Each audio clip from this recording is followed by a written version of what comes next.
নমস্কার। আজকের এই আলোচনাতে সবাইকে আন্তরিক অভিনন্দন। আমি জ্যোতিষাচার্য, সংখ্যাতত্ত্ব এবং বাস্তু বিশেষজ্ঞ বরুণ অধিকারী।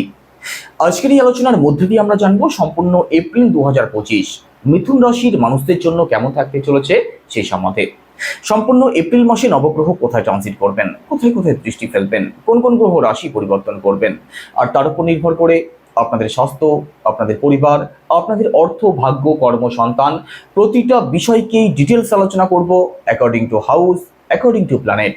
তো সম্পূর্ণ ভিডিওটি অবশ্যই দেখুন। আলোচনা যদি ভালো লাগে লাইক, কমেন্ট এবং শেয়ার করতে পারেন। আমার সাথে যারা পার্সোনালি যোগাযোগ করতে চাইছেন, জন্মছক যারা বিচার করতে চাইছেন, ভিডিও ডেসক্রিপশনে এবং ইন্ট্রোতেও নাম্বার দেওয়া থাকবে, আপনারা ফোন করে কিংবা হোয়াটসঅ্যাপের মাধ্যমে বুকিং করতে পারেন। আর আপনি যদি একজন নতুন দর্শক হয়ে থাকেন, এটাই সব থেকে ভালো সময় চ্যানেলটিকে সাবস্ক্রাইব করে নেওয়ার জন্য। তো চলুন প্রথমেই দেখে নেওয়া যাক এপ্রিল মাসের শুরুতেই আপনাদের রাশি থেকে নবগ্রহ কোথায় ট্রানজিট করছেন। আপনাদের দ্বাদশ ভাবে অবস্থান করছেন দেবগুরু বৃহস্পতি, আপনাদের রাশিতে অবস্থান করছেন মঙ্গল গ্রহ, 4th হাউসে কেতু গ্রহ, আর বাদবাকি সমস্ত গ্রহ অবস্থান করছেন আপনাদের দশম ভাবে। তো চলুন প্রথমেই স্বাস্থ্য দিয়ে শুরু করা যাক। আপনাদের রাশির লর্ড বুধ গ্রহ। বুধ কোথায় অবস্থান করছেন? বুধ আপনাদের দশম ভাবে অবস্থান করছেন, তবে বুধের সাথে রাহু অবস্থান করছেন, বুধের সাথে শনিদেব অবস্থান করছেন, শুক্র অবস্থান করছেন।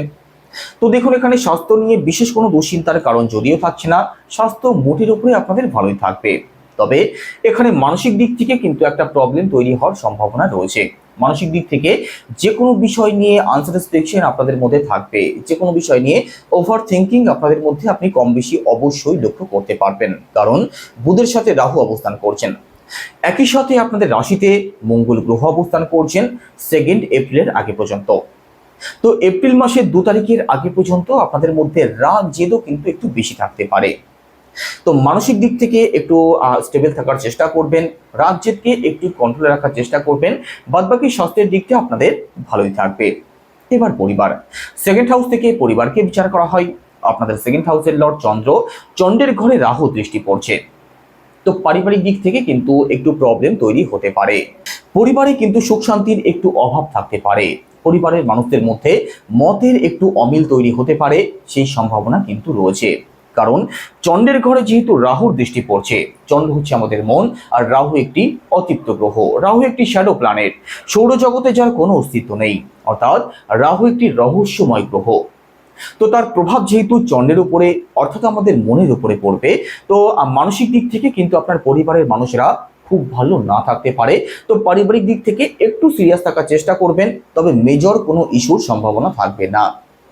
একই সাথে দেখুন 2nd হাউস থেকে আমাদের ফিনান্স, আমাদের ব্যাংক ব্যালেন্স, আমাদের সেভিংস, এই সমস্ত দিকগুলোকেও বিচার করা হয়।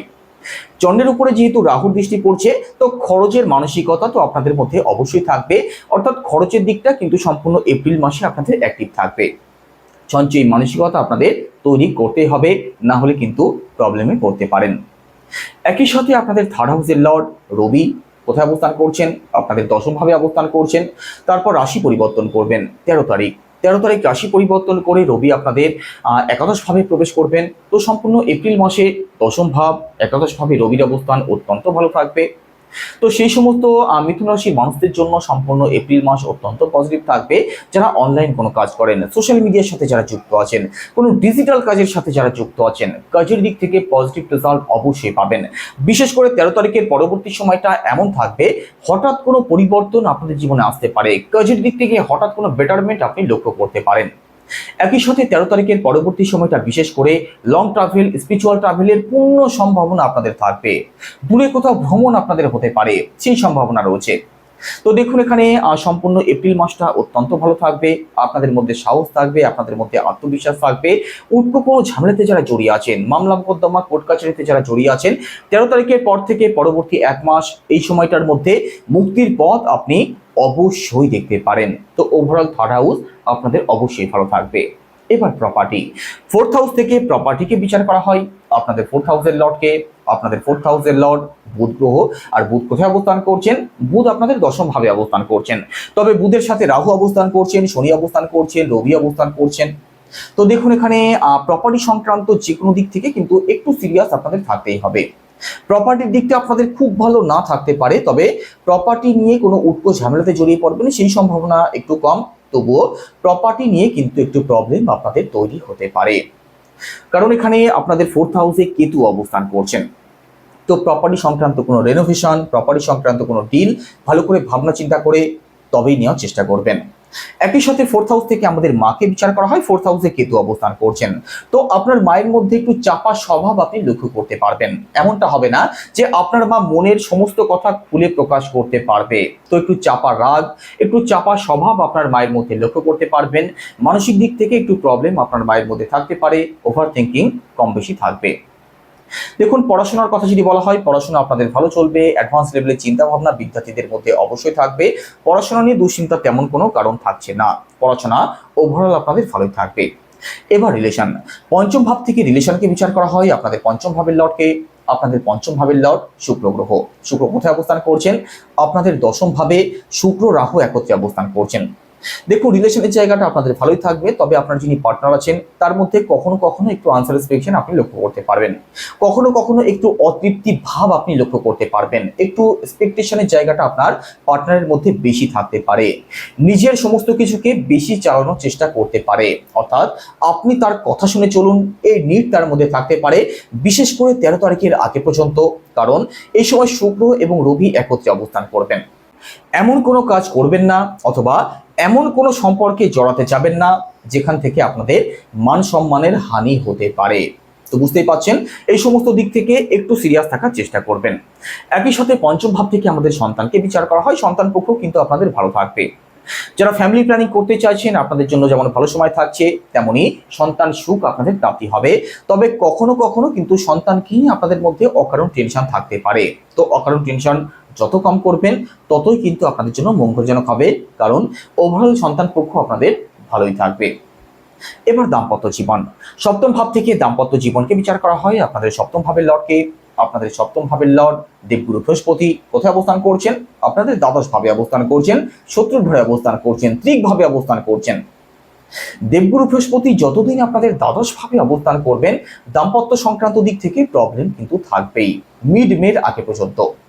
মিড মের আগে পর্যন্ত দাম্পত্য সংক্রান্ত যে কোনো দিক থেকে সিরিয়াস অবশ্যই থাকবেন। এই সময় দাম্পত্য সংক্রান্ত খরচ আপনাদের বাড়বে, দাম্পত্য সংক্রান্ত দিক থেকে প্রবলেম তৈরি হবে, মানসিক দিক থেকে দুজনের মধ্যে ডিস্টেন্স থাকতে পারে।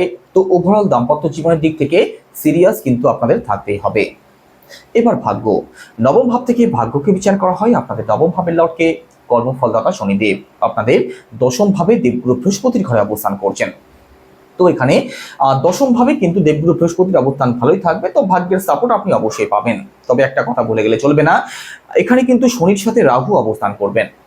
তো যে কোনো বড় সিদ্ধান্ত ভালো করে ভাবনা চিন্তা করে তবেই নেবেন। যে কোনো বড় ডিল, যে কোনো বড় এগ্রিমেন্ট ভালো করে ভাবনা চিন্তা করে তবেই করবেন, না হলে কিন্তু আপনি প্রবলেমে পড়তে পারেন। বড় কোনো ইনভেস্টমেন্ট ভালো করে ভাবনা চিন্তা করে তবে করবেন, না হলে কিন্তু ক্ষতির সম্ভাবনা আপনাদের রয়েছে। তবে ঘর পরিবারে কোনো শুভ কার্য, কোনো মাঙ্গলিক অনুষ্ঠান আপনি অবশ্যই করতে পারেন। এই সময় পিতৃপক্ষের দিক থেকেও একটু প্রবলেম আসার সম্ভাবনা থাকবে।